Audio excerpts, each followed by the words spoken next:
नमस्कार दोस्तों। आज की जो कहानी है वो एक ऐसी हीरोइन के बारे में है जो किसी ज़माने में बॉलीवुड पर राज किया करती थी। ये उस ज़माने की सबसे ज़्यादा हाईएस्ट पेड एक्ट्रेस में से एक थी। एक समय ऐसा भी था कि इस हीरोइन के पास छोटे मोटे डायरेक्टर की फिल्म साइन करने के लिए टाइम ही नहीं था। यही वो पहली हीरोइन है जिसने हिंदी सिनेमा का रुख बदल कर रख दिया था। यही वो पहली हीरोइन है जिसने बॉलीवुड में सबसे पहले वेस्टर्न कल्चर को लाया था।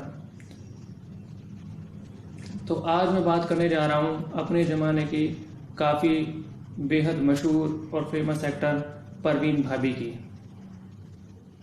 परवीन भाभी वो पहली हीरोइन है जिसने बॉलीवुड में ग्लैमरस को लाया था। इससे पहले जो फिल्में बनती थी उनमें वही फॉर्मल ड्रेसेस चला करती थी, जैसे कि सलवार सूट और साड़ी।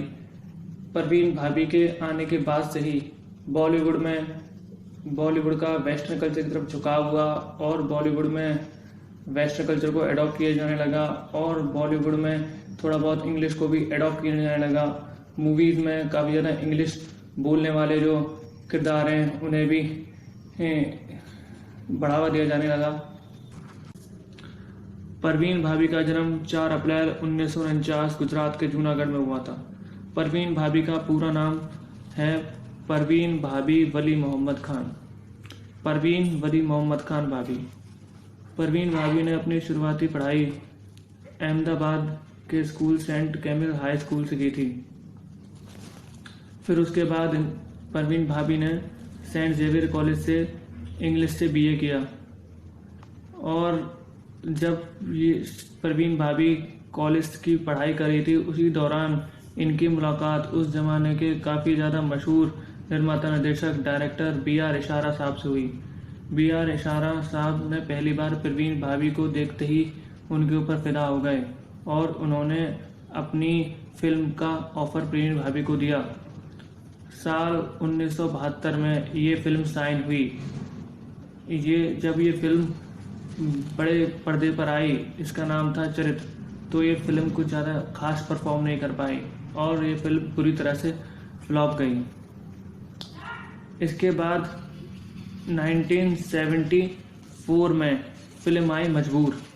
इस फिल्म ने बॉक्स ऑफिस पर तहलका मचा के रख दिया। ये फिल्म हिट थी, काफ़ी ब्लॉकबस्टर फिल्म रही है उस ज़माने की। इस फिल्म में जो परवीन भाभी के अपोजिट जो हीरोज थे उनका नाम था अमिताभ बच्चन। फिर उसके एक साल बाद फिल्म आई दीवार। इस फिल्म में भी काफ़ी बॉलीवुड पर धूम मचाया। यह फिल्म भी अपने ज़माने की काफ़ी हिट फिल्म रही। और फिर उसके बाद आई मोहन देसाई की फिल्म 1977 में अमर अकबर एंथनी। इस फिल्म ने भी बॉक्स ऑफिस पर काफ़ी धमाल मचाया।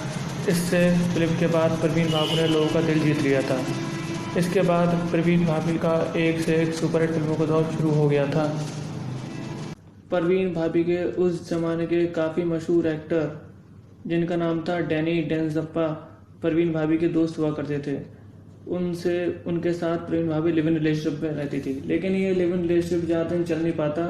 परवीन भाभी को काफ़ी उनके बीच में प्रॉब्लम आने लग जाती है। परवीन भाभी और डैनी डेंजप्पा के बीच में ये रिलेशनशिप भी 4 साल बाद ख़त्म हो जाता है। फिर उनकी ज़िंदगी में आते हैं कबीर भेदी। कबीर भेदी भी कुछ खास ज़्यादा इतने ज़्यादा परवीन भाभी को पसंद नहीं आते। फिर उनसे भी परवीन भाभी का ब्रेकअप हो जाता है। फिर उसके बाद आते हैं परवीन भाभी की ज़िंदगी है महेश भट्ट। महेश भट्ट परवीन भाभी से मिलते हैं काला पत्थर की, जिस टाइम परवीन भाभी काला पत्थर की शूटिंग कर रही होती है 1977 में। उस समय परवीन भाभी की मुलाकात होती है महेश भट्ट से पहली बार। इसके बाद परवीन भाभी और महेश भट्ट में काफ़ी अच्छी दोस्ती हो जाती है। परवीन भाभी और महेश भट्ट 1977 से 1979 तक काफ़ी उनके अंदर अच्छी दोस्ती चलती है। काफ़ी वो एक दूसरे के क्लोज आ जाते हैं।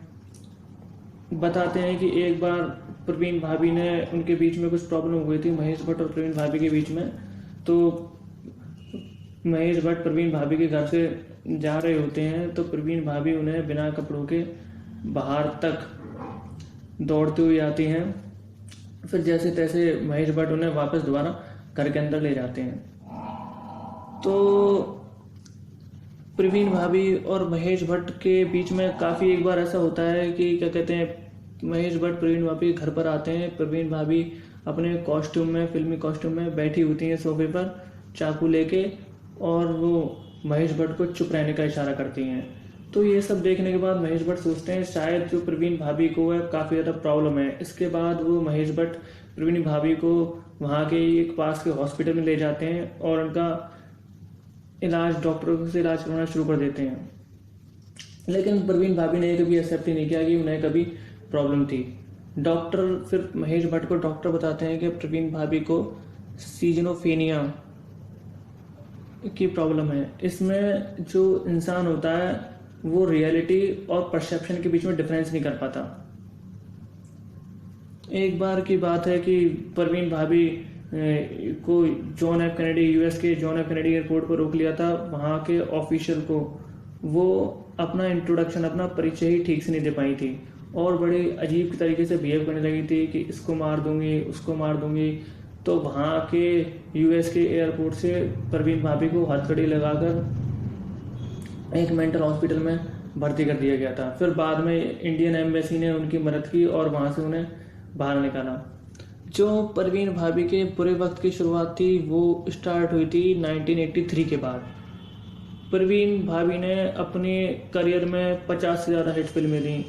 काफ़ी जो उनकी पहली फिल्म थी 1973 में जो आई थी चरित्र, जिनके अपोजिट जो क्रिकेटर थे सलीम दुरानी के साथ उन्होंने अपना काफ़ी ज़्यादा बोल्ड किरदार निभाया था। वैसे तो ये फिल्म काफ़ी ज़्यादा बॉक्स ऑफिस पे फ्लॉप की थी, लेकिन फिर भी प्रवीण भाभी का जो इस बोल्ड सीन था उसने लोगों का दिल जीत लिया था।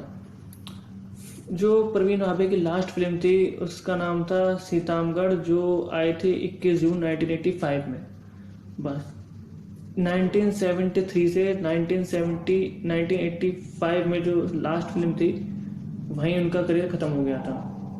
इस 1973 से 1985 तक ये 12 साल का जो उनका 12 या 15 साल का जो उनका करियर चला था, इसमें इन्होंने काफ़ी ज़्यादा एक के बाद एक हिट फिल्म दी। काफ़ी उस ज़माने की ये हाईएस्ट पेड एक्ट्रेस बन चुकी थी। ये दौर उस ज़माने का था जिस ज़माने में काफ़ी बड़ी बड़ी एक्ट्रेस हुआ करती थी, जैसे कि हेमा मालिनी, रेखा, जीनत अरमान, रीना रॉय, राखी। इन्होंने काफ़ी ज़्यादा ऑफ बीट फिल्म में भी काम किया, जैसे कि आखिर दिल है 1982 में आई थी। और उन्होंने काफ़ी ज़्यादा हिट फिल्में भी दी, जैसे कि सुहाग, काले पत्थर, नमक हलाल, जो शशि कपूर के, जिसमें शशि कपूर ने प्रवीण भाभी के अपोजिट रोल किया था। और दोस्त 1983 में जो धर्मेंद्र की फिल्म आई थी। तो प्रवीण भाभी को उसके बाद फिर काफ़ी ज़्यादा तनाव रहने लगा। प्रवीण भाभी को बचपन से ही, जब वो 10 साल की थी उनके पिताजी की मौत हो जाती है, तो बचपन से ही प्रवीण भाभी ने अकेला रहना शुरू कर दिया था। तो उन्हें अकेले रहने की आदत तो बचपन से ही थी, लेकिन जैसे जैसे वो बड़ी हुई हैं उनकी ज़िंदगी में काफ़ी ज़्यादा स्ट्रेस और तनाव आने लग जाता है। उसके बाद 1983 के बाद उन्हें करियर की बुरी शुरुआत होने लग जाती है और वो काफ़ी ज़्यादा डिप्रेस होने लग जाती हैं। किसी से बात तक नहीं किया करती हैं, किया करती थी। प्रवीण भाभी अकेला रहना पसंद करती थी। उन्होंने अपने आप को एक कमरे में लॉक सा कर लिया था और जो उनके पास मिलने आता था, कॉल आते थे, उन सब की वो रिकॉर्डिंग करती थी। और उनके पड़ोसियों से पता किया गया था कि प्रवीण भाभी अपने जूहू के जिस फ्लैट में रहती थी, उनके पड़ोसियों ने बताया था कि एक पड़ोसी से पूछा गया तो उसने बताया था कि प्रवीण भाभी को 20 साल में केवल उस फ्लैट से अपने 15 से 20 बार बाहर जाते हुए देखा गया था। जब प्रवीण भाभी की मौत हुई उसके 2 या 3 दिन तक तो लोगों को ये पता ही नहीं था कि प्रवीण भाभी मर चुकी हैं।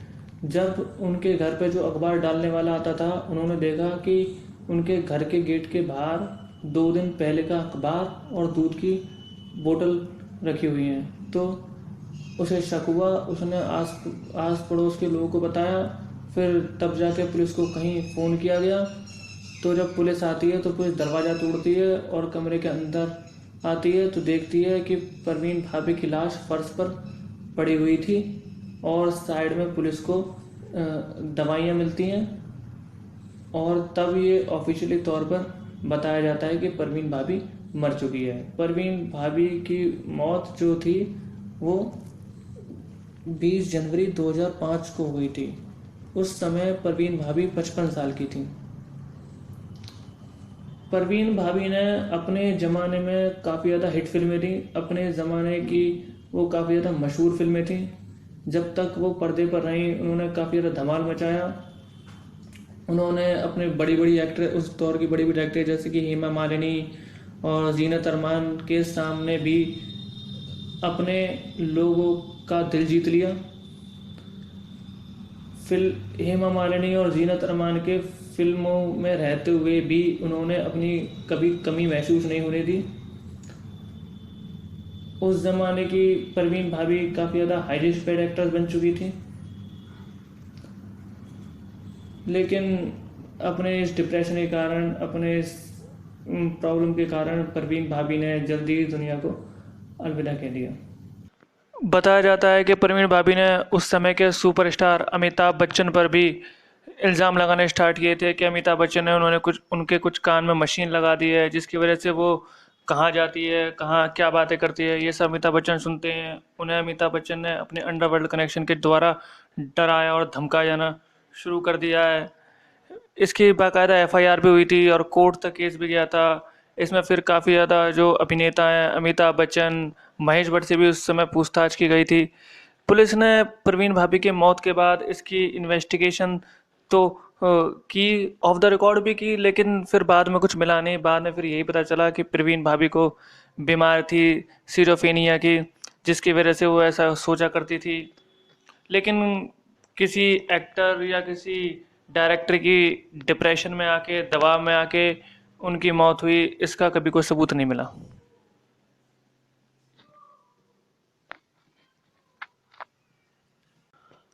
तो शुक्रिया दोस्तों, फिर कहीं मुलाकात होगी ऐसी किसी दूसरी कहानी के साथ। तब तक के लिए बहुत बहुत धन्यवाद।